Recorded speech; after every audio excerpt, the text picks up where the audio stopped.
Hello, my name is Yoshi Bauer. Welcome to the My Special Needs Connection webinar and podcast series.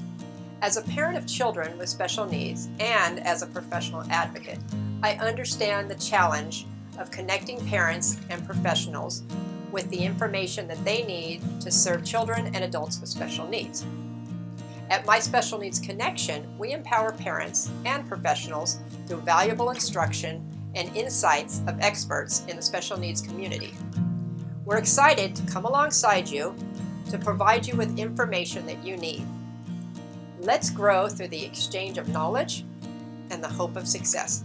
Be sure to subscribe to our newsletter and YouTube channel for new releases. Please enjoy our webinars and podcasts.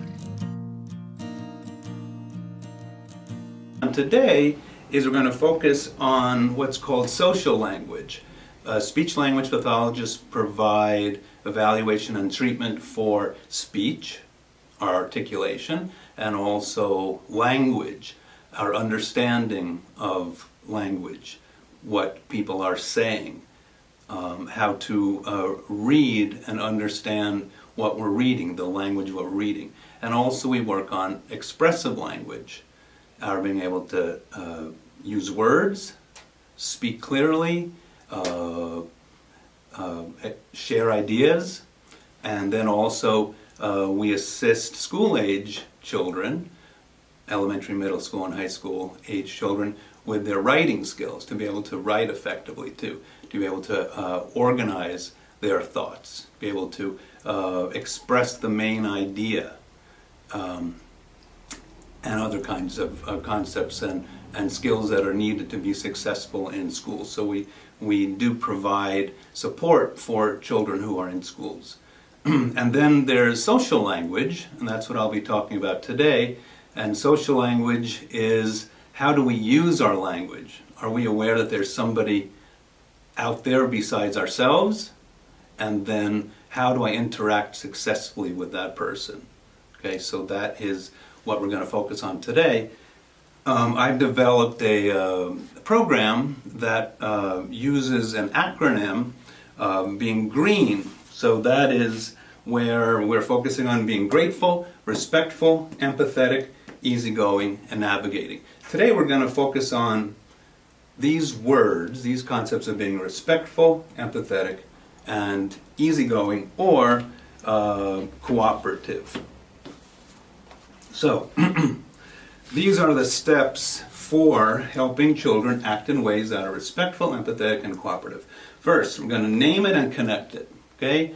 We're going to name what is the behavior that we want our child to show, and how can we connect that to benefit the home team. And I'm going to be talking about the concept of having a team and how important it is for us to be not by ourselves, but to be part of a team.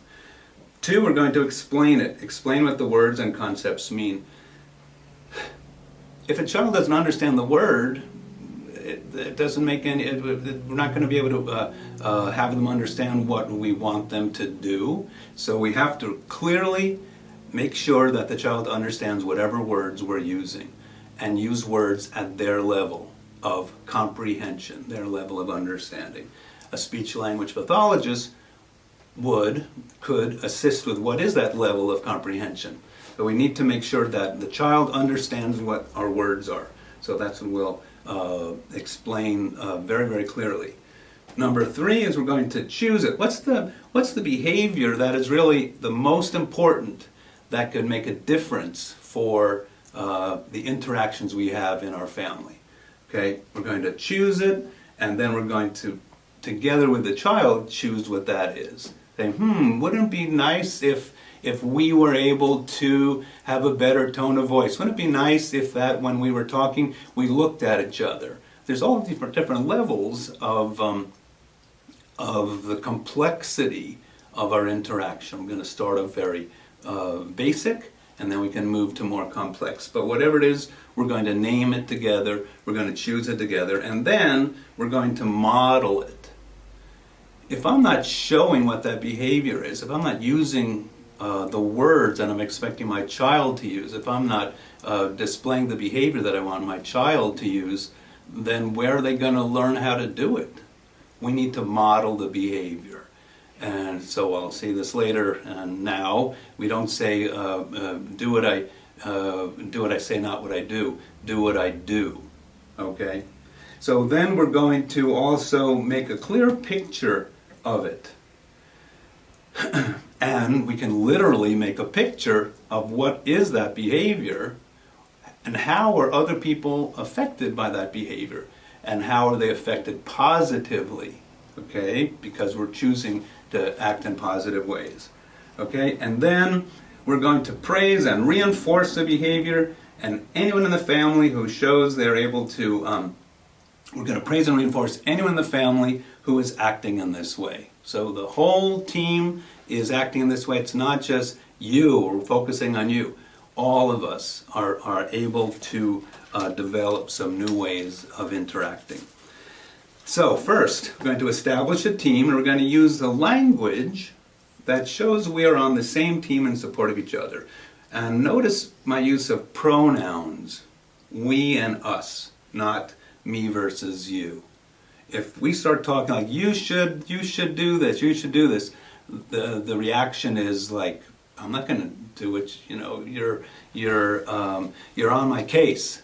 Okay. So if we talk about what we're doing, the person is going to be less reactive and more open to what we're saying. So the whole family can start thinking that they are part of one home team. We emphasize with the child and the rest of the family that we are all living and working together as one team. Okay?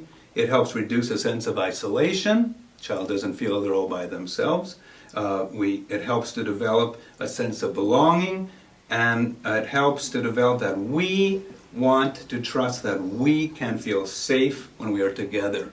We are safe, we are respected, okay, in our family. We certainly hope that's the case. We want to be able to have that before we go out into the world. We use language that focuses on this team concept, and we're not only benefiting ourselves, we're benefiting our team. And if we make a change in how we act, notice all these use of the words, my using the word we. If we make a change in how we act with our team, it benefits all of us. This is our reason to act in a better way. Okay? So these are some things that we could say to help our child think they are part of the team. Okay? You're not alone. I'm here with you. We are living and working together as one team. I want to show you I care about you and hope you want to show you care about me. Let's start talking about ourselves as a team. Let's name our team. What would be a great name for our team? Add some creativity as much as possible so that the child is involved in this process. Okay? They have a voice. It is great to belong to this team. Let's work together to make our team great. How can we act on our team so we all feel safe and cared for? How can we do that?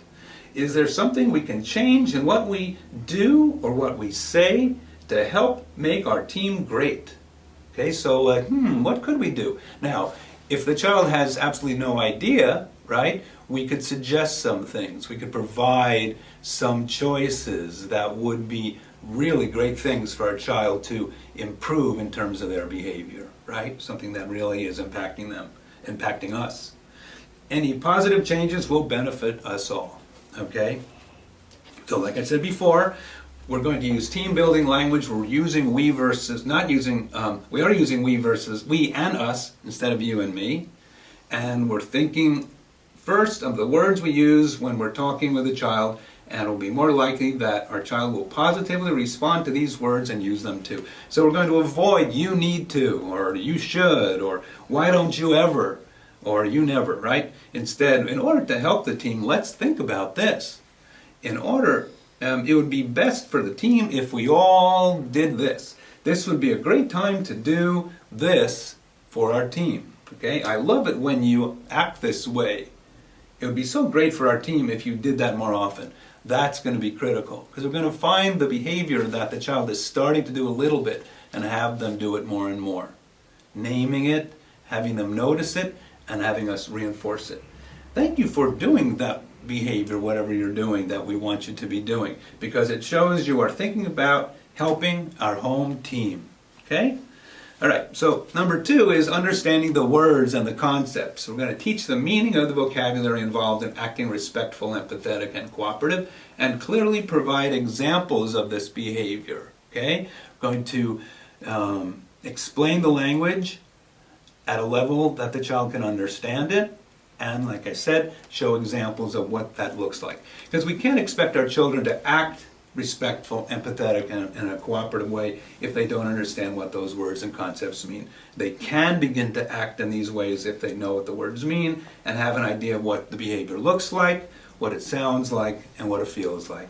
Okay? They also learn why and how this behavior benefits the home team.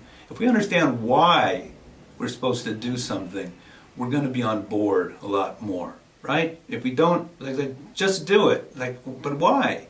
We've explained the reason why. We're building thinking skills, which is something speech-language pathologists also will want to do in terms of the language. Language is related to thinking. Okay, we express we develop our thinking and express our thinking through language. We take the time to explain all of this at the level that our children can understand. So, as a parent, you can learn what is that level, what is the best level, so that you are best able to be providing information that makes the most sense to them. All right, so what does it mean to act in a respectful way? We have to teach it, okay? Acting respectful means you notice the people and things in your life and treat them with care. Okay, that's what that means. We're making choices with our words and actions so the people with us feel comfortable and safe. We help people on our teams feel like what they need is as important as what we need. It's not all about me, okay? It's also about you. I've written a song about that. Some examples of what respectful behavior looks like on our team. So this is what we're going to model. We're going to model this behavior to show what it sounds like, looks like, and feels like. We choose considerate and polite words, so we need to choose those words as well. Okay? We use a positive and pleasant tone of voice. We have to monitor our tone of voice, and we ask our child to also use that tone of voice. A tone of voice can really set someone off. So that is something that we can model. We look at each other when we're talking to each other. So a lot of children these days, a lot of people these days, don't look at each other. So look at me when you start, okay? We can't look away, but then come back to me, okay? And I'm going to model that for you, because we are connecting that way, literally. And we answer each other right away, okay? I ask you a question, could you please give me an answer, okay? Thank you. I really appreciate that. And we will model that too, so that we're respecting the child. We're respecting the child is respecting us. It's a two-way street. So why should we act in this respectful way? Okay? So we're thinking about it. Okay? When we look at other people, when they are talking to us, we show them that we are interested in them and what they're saying. It makes them feel good and lets them feel they are important enough to us to pay attention to them. If we are not showing that someone is important to us, then we're not developing that relationship, right? So if we can show that if we can act in a respectful way, that's what we're doing. We're making the person feel they are important. When we choose to use a positive and pleasant tone of voice, people on our team feel comfortable being with us. That's, again, the tone of voice helps us feel comfortable and safe. And certainly when we're talking about in a home, that's what we want a home to be. When we answer each other right away, it shows we're listening and that we care about what was said. Oh, I like how you were listening to me. That is really good. It shows that you care about me. See, what I just was saying is what I would encourage you all to do. Okay, so what does it mean to be empathetic? Let's teach that. acting in an empathetic way means you are showing you are aware of how others around you feel. Okay, you are showing you care about others, other people's feelings, and want to help them. I want to know what you feel. Okay, now it may be that a child can't figure out what we're feeling, so we have to tell them how we feel.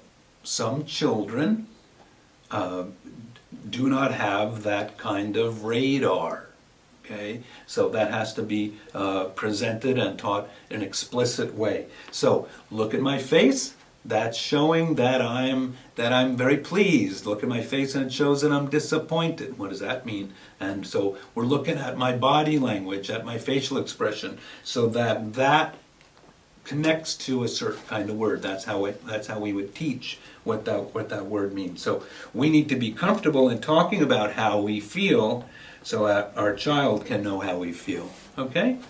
So what are some examples of empathetic behavior? What does it look like and sound like? We look at the other person and listen to what they are saying. Okay? We take turns with that.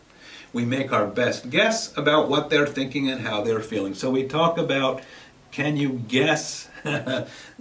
we have to guess what that person is feeling. Okay? And that's a whole level of language called inferences, making inferences. Okay? And that's something that can be taught too. How does a child learn to make inferences? So this is a basic area in terms of making inferences. How does someone feel? Let's make a best guess. We think about making a choice in what we say or do that will make the scene better for the other person. So we provide some choices. What would be the best choice in our action for this situation, for this scene, for this person? And very often a child may not know what those choices are. So we can provide them and help the child make the best choice. Okay? And then we show we care with our action and our caring words. We can give a smile or a hug. That's basic. And we listen.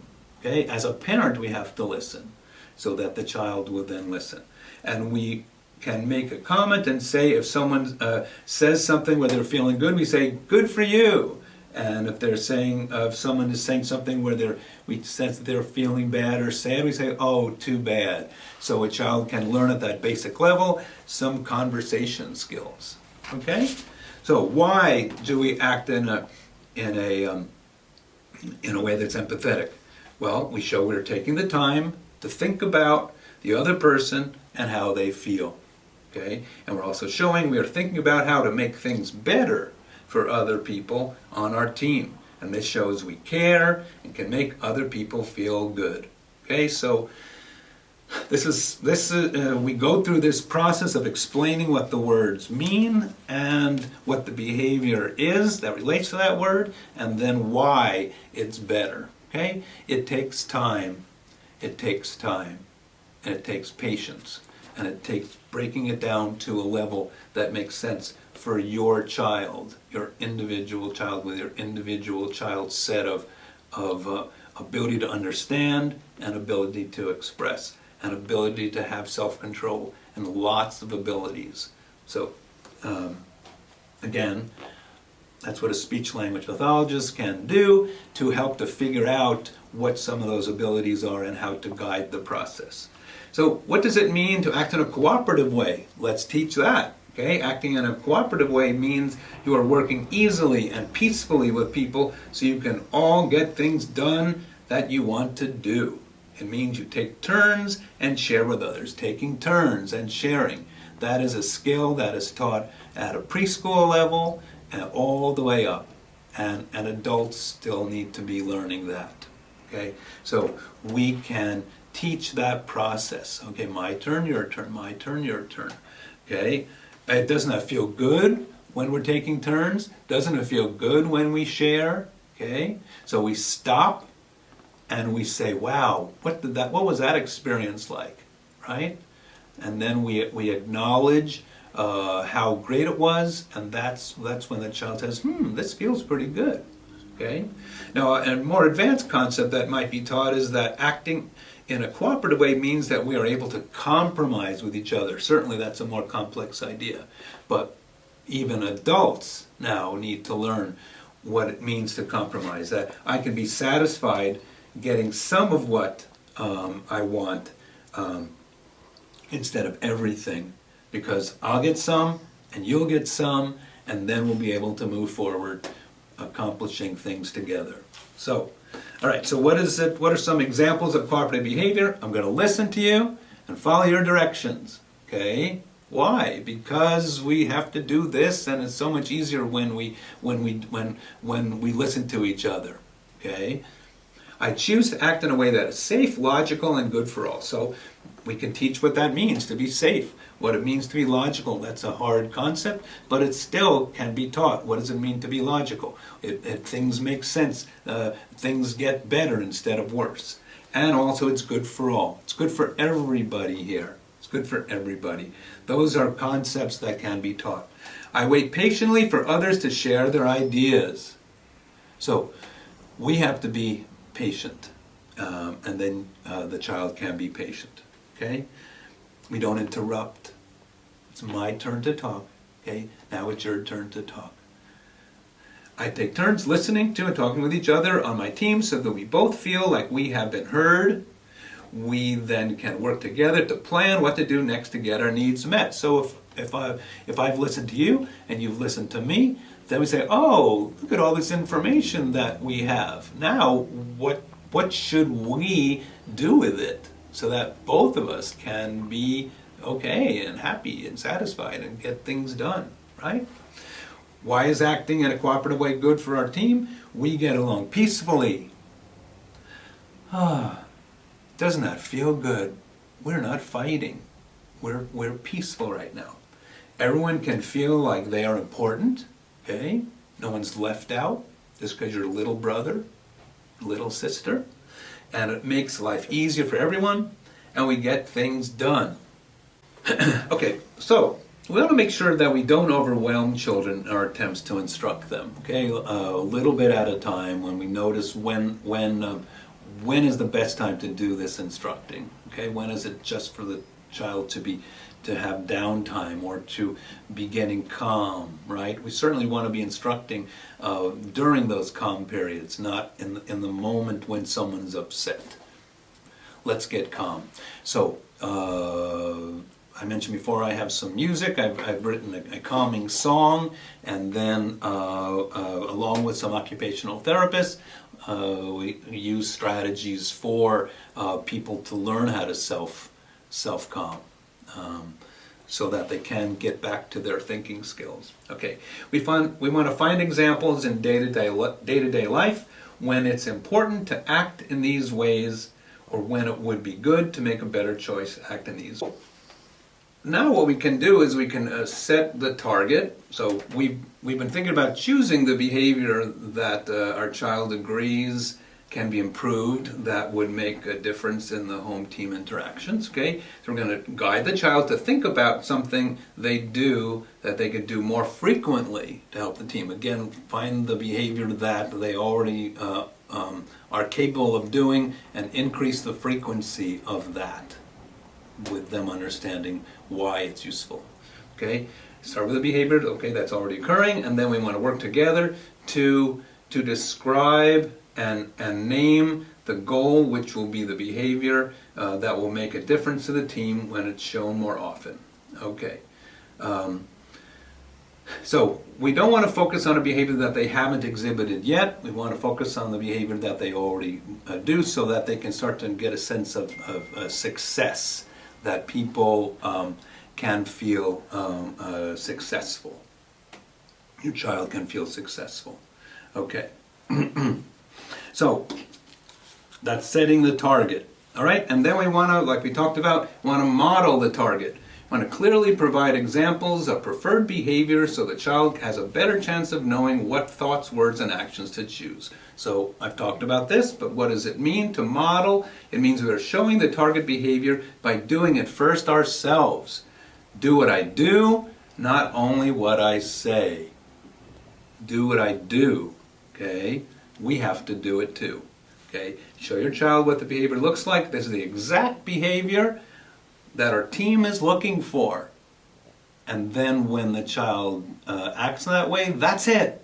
That was the behavior. Oh, look, we're both doing it. Okay, this is the exact behavior that we can do more of the time. Okay, we're working on this together. Okay, we're a team. I will remember to act in this way, and that will help you remember to act in this way. We're both working on remembering this, right? So, language comes from thinking. What's one of the aspects of thinking is being able to focus on something, be able to pay attention to it, to concentrate on it, and then to be able to understand it, and then to remember it. So we're talking about memory. What is the memory for? Do we have the memory for whatever it is that we're supposed to be doing? It has to be spelled out, shown, and then let's remember that, let's remember that. Okay, so we're developing the memory skills. All right, so we want to make sure that we are also letting our child be aware of how good this positive behavior, this new positive behavior feels. Okay, we want to accentuate that, the positive feeling, because if someone feels good about doing something, they're more likely to do it again. Okay, so we want to stop and talk about how good it feels to act in this way as it's happening. So as busy parents, it's really difficult to say stop what you're doing because there's 17 other things to do. But if you can stop what you're doing for a few seconds or for a minute to reinforce that positive behavior and spell it out and see what it is and talk about what it is and how it feels, it's really going to make a difference. We want to notice how it feels. Doesn't it feel good when we act this way? Okay, we're focusing on how good positive behaviors feel because it increases the chances that the child will want to act in this way again. All right, so another idea, another step is to picture the better choice. We want to develop a picture of what the better behavior choice looks like and the positive consequences for all involved. Okay? So we want to figure out a way to picture the better behavior. We want to figure out a way to picture this better behavior, this better choice. This helps the child remember it, practice thinking the thoughts out loud, and saying the words out loud. Okay? So I'm going to show examples in a second about how I have pictured some of this behavior for some of the clients that I've had. Okay, we're drawing the positive action, and then here we go. We're showing the positive action, and then how other people are feeling. This is the child, okay, and then this is how the other people in the scene are feeling, what they're thinking and what they're saying because of this positive behavior. So I often will talk about what's the negative behavior. We don't act out that negative behavior. In this particular case, this is someone who is roaming around a room and has a hard time sitting and focusing. Okay, so this particular person is a great artist. She drew these herself. Okay, so this is where she's saying, I can do whatever I want. Okay, and then, so I would then say to her, I did say to her, draw how the other people are feeling in this scene. That makes the person more aware, because we have to draw it out that there are other people in the scene. And then how do they feel? Oh, they all have sad faces, right? Oh, please pay attention. They're sad. They're a little, they're frustrated. That's a harder word, but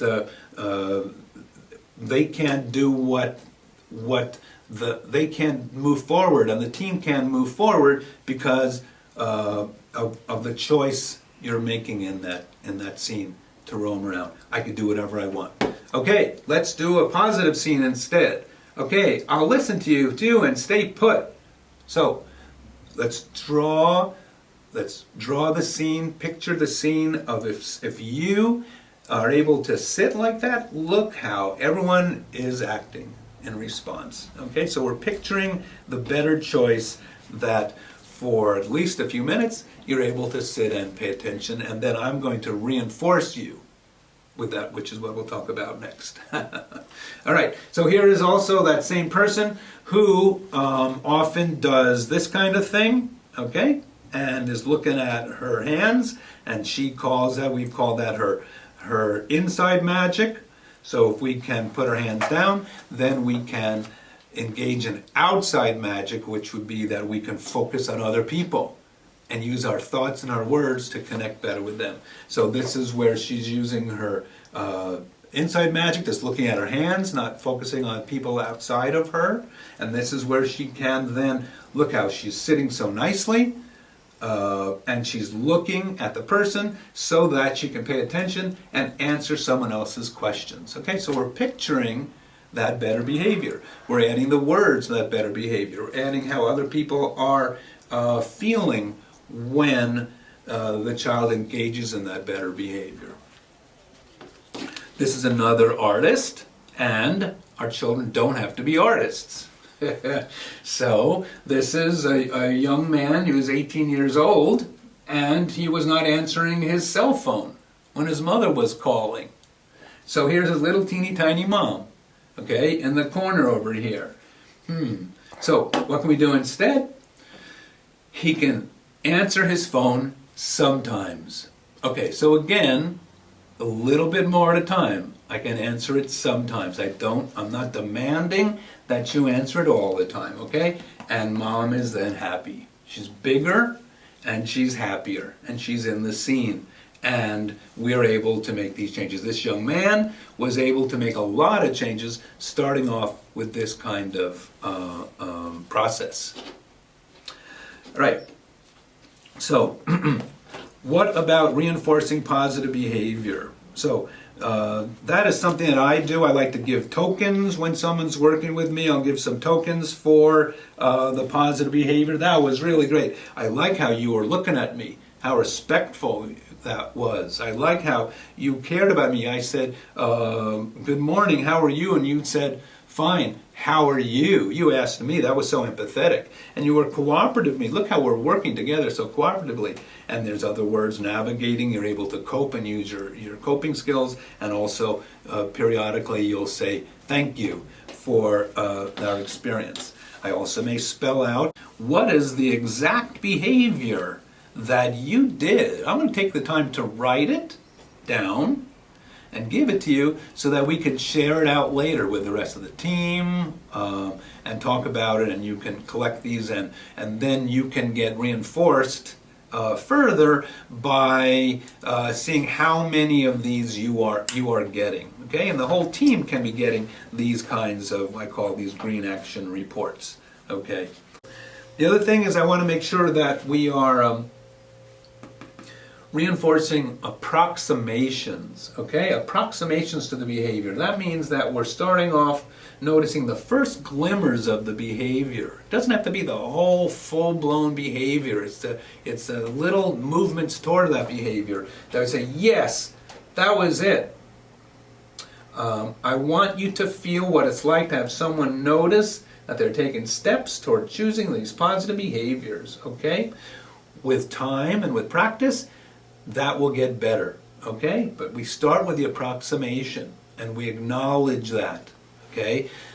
You as a child are learning and growing. I don't expect you to be acting like an adult. You're just learning these new behaviors. You're learning this new language that's related to all these words, but this language of how to act, okay?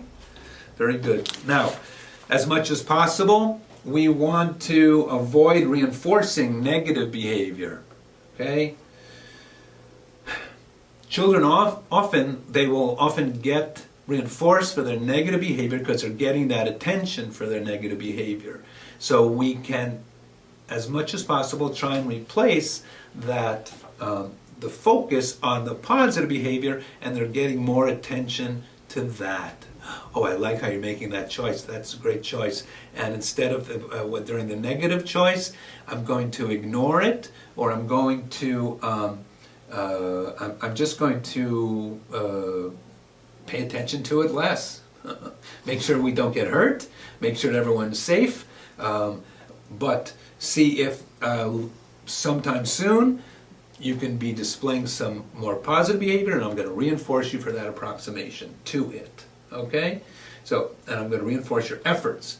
And we're going to express to the child how good it feels that all the members of the team are making the best efforts to take their best actions. Okay? Now, we want to keep reviewing, keep modeling, and keep reinforcing. I have a couple of thoughts that I've used. I like to have my kids write down what is the thought that we're working on. So here's a thought that I printed out. I make choices that are good for everyone so that everyone on my team benefits. And this is something that can help us remember what the target behavior is. I am respectful and considerate when I'm with others. Okay? We can remember this and act upon it and think, what's the thought that will help me to make that better choice? All right? And also, I can survey the scene to guess how people are feeling, and I show I care by my words and actions. Okay, so we're looking at the scene, and we're, like I said before, we are inferring, we are guessing how you are feeling. Okay? And then I can show that I care about you with my words and actions. Okay? I have, in the program that I've developed, I have 36 thoughts. I call them guiding green thoughts that are useful thoughts, I think, for most human beings so that they can interact in a positive way with each other. Okay. So we can, to reinforce further, we can put up goal charts to show how each team member is improving and also show how the whole team is improving. Again, it's a team, it's not just you and your behavior. We're all doing this. Dad's doing it, mom's doing it, brother, sister. We're all making some positive changes, okay, that are useful for everybody. And if your child can read and write, you can write reinforcement notes for each other when you see the positive behavior, which I was talking about, on a sheet like this, and then it can be reviewed as much as possible. So we are taking the time to talk about the positive behavior that was described in those notes. We're taking the time, okay? We're stopping what we're doing and celebrating that positive change, okay? Now, some families include the positive sharing in weekly family meetings. I have 2 grown children. One of the most important things that we did as a family is we had weekly family meetings where we talked about what everyone was doing, what's the schedule, who's being picked up, when, that kind of thing, and also what have we done that was successful, okay? Again, and also if there's any issues, let's listen to each other, and then let's be able to figure out what can we do as a team to make better choices as a family, okay? Because we are cooperating with other people on our team to meet common team goals. I believe that it's good to have team goals, and I also believe it's good for us to talk about team rules. And those can be presented so that, remember, these are our goals, remember, these are our rules, so that it helps us in those moments when a child needs to remember what we're doing, okay? Okay, so you have some language and strategies to help you and your child together be part of the home team, and to take steps to act more respectful, empathetic, and cooperative with each other, so all the members of the team are acting in this way. So remember, we're going to name it and connect it. What's the kind of behavior that we want to improve? We're going to connect it to the team, how it would benefit the team. We're going to explain it. What does the word mean? What does the concept mean at the level the child can understand it? We're going to choose that specific behavior. We're going to describe it. We're going to model it. We're going to show what it looks like, what it sounds like. We're going to picture it, so that it's easier to remember it, and we can just pull it out again and say, remember, what's that better choice? We're going to sit and pay attention instead of roaming around. We're going to see if we can not do any kind of self-distracting behavior, and we're going to focus with our eye contact, these kinds of things. You're going to, if I call you, you're going to answer the phone if I call you, as some of the examples that I showed earlier. Okay? And we're going to reinforce that behavior. I'm going to take the time to pay attention when you do act in a positive way. And I'm going to say, that was it. That was a great behavior. That was so respectful. I feel so good because you did that for me, and our whole team is going to benefit from that. That was so good. Notice I'm saying that's what you did, not in an accusatory way, but in a reinforcing positive way.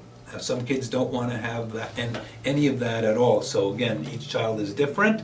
So we have to watch how we do reinforce, what our words are, and what works the best for your child in terms of that kind of reinforcement. Okay, so if you want copies of the handout, or you'd like me to answer any questions about what I've said, you can contact me at our website, Hein, SLPINC.com, or through my email, Herb at Hein, Hein, SLPINC.com. So I hope that you have better interactions with your children, and that together you're able to be respectful and empathetic and cooperative, so that together we can all make a better world. Thank you.